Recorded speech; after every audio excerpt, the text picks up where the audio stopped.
राज्य सरकार द्वारा मंजूर किए गए पदों पर नागपुर महानगर पालिका ने भर्ती प्रक्रिया शुरू की है। इस प्रक्रिया के तहत फायर विभाग में 350 पदों की भर्ती की जाएगी। इस भर्ती प्रक्रिया से महानगर पालिका की सेवा थोड़ी बेहतर हो जाएगी, लेकिन राज्य सरकार द्वारा महानगर पालिका को जितने पदों की मंजूरी दी है उसमें 6000 से अधिक पद रिक्त है। इसकी प्रमुख वजह आमदनी की तुलना में खर्च ज्यादा होना है। मई के महीने में राज्य सरकार ने नागपुर महानगर पालिका को 853 पदों को भरने की मंजूरी प्रदान की थी।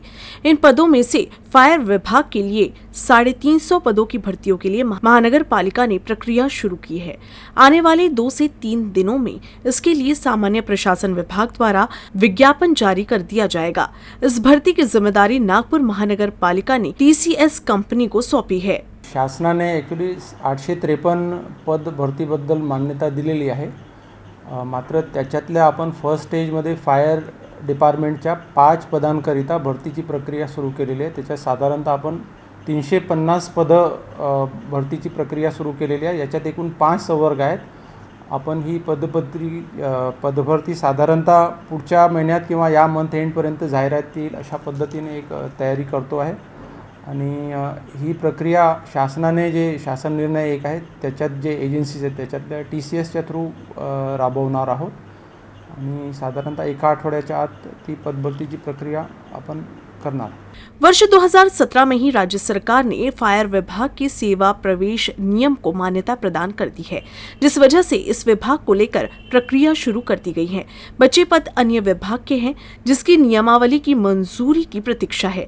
महानगर पालिका के मुताबिक राज्य से अनुमति मिलने के बाद बचे पदों पर भर्ती शुरू हो जाएगी। लेकिन यहाँ ये भी जानना बेहद जरूरी है कि राज्य सरकार ने नागपुर महानगर पालिका के लिए जितने पदों को मंजूरी दी है उससे 6000 से भी अधिक जगह रिक्त है।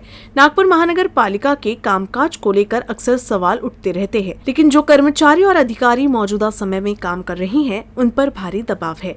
महानगर पालिका के अनुसार वे कर्मचारियों के काम करने की क्षमता और तनाव को कम करने के लिए समय समय पर कई तरह के कार्यक्रमों का आयोजन करती हैं। आपल्या एम्प्लॉईजची कॅपॅसिटी बिल्डिंगबद्दल एक मागच्या महिन्यातच ट्रेनिंग सत्र पण घेतलं होतं। साधारणतः आपण 2000 कर्मचाऱ्यांना त्या आयगॉट जे ऑनलाईन ट्रेनिंग आहे शासनाचं त्याच्यात ऑनबोर्ड केलं आणि त्याच्यातसुद्धा इतर जसं तुम्ही ताण वगैरेचं सांगितलं तर ते ताण कमी करण्याबद्दलचे विषय जे आहेत त्याचंसुद्धा आपण त्याचे ट्रेनिंग घेतलेले आहेत। प्लस जे आपले रेग्युलर कामं करावी लागतात त्याच्याबद्दलसुद्धा आपण ट्रेनिंग घेतलं आहे। त्याच्यामुळे थोडीशी इफिशियन्सी डेफिनेटली वाढेल कर्मचाऱ्यांची।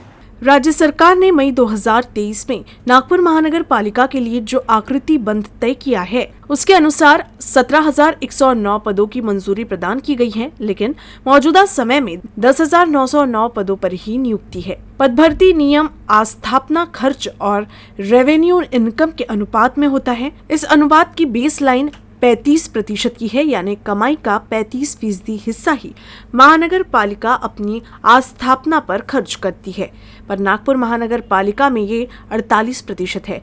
आस्थापना खर्च में सैलरी, पेंशन, कार्यालय के परिचालन संबंधी अन्य खर्च समाविष्ट होते हैं। मौजूदा समय में नागपुर महानगर पालिका लगभग 52 करोड़ हर महीने खर्च करती है। इन हिसाब से 650 करोड़ रुपए सालाना मनपा अपने आस्थापना में खर्च कर रही है, जबकि पिछले वित्तीय वर्ष में मनपा की रेस्क्यू इनकम 1300 करोड़ के आसपास थी। नागपुर शहर जिस तरह से बढ़ रहा है, ऐसे में आपदाओं की समस्याएं भी बढ़ रही हैं। फायर विभाग में जो पद भर्ती हो रही हैं उससे मदद मिलेगी, लेकिन अन्य विभागों में कर्मचारियों की भारी कमी का खामियाजा न केवल शहर की जनता बल्कि खुद महानगर पालिका भी भुगत रही है। मनपा के साथ आमदनी अठन्नी खर्चा रुपया वाली कहावत एकदम फिट बैठती है। सरकारी काम और लेट लतीफ़ी सामान्य तौर पर ये अनुभव नागरिकों को मिलता है। कुछ ऐसा ही अनुभव नागपुर महानगर पालिका के साथ में भी ज़रूर मिलता होगा, लेकिन नागपुर महानगर पालिका के साथ इसे लेकर कई तरह की दिक्कतें हैं। नागपुर महानगर पालिका कर्मचारियों की भारी कमी से जूझ रहा है, जिसका साफ तौर से असर न केवल विकास कामों पर बल्कि नागरिकों के कामों पर भी दिखाई पड़ता है।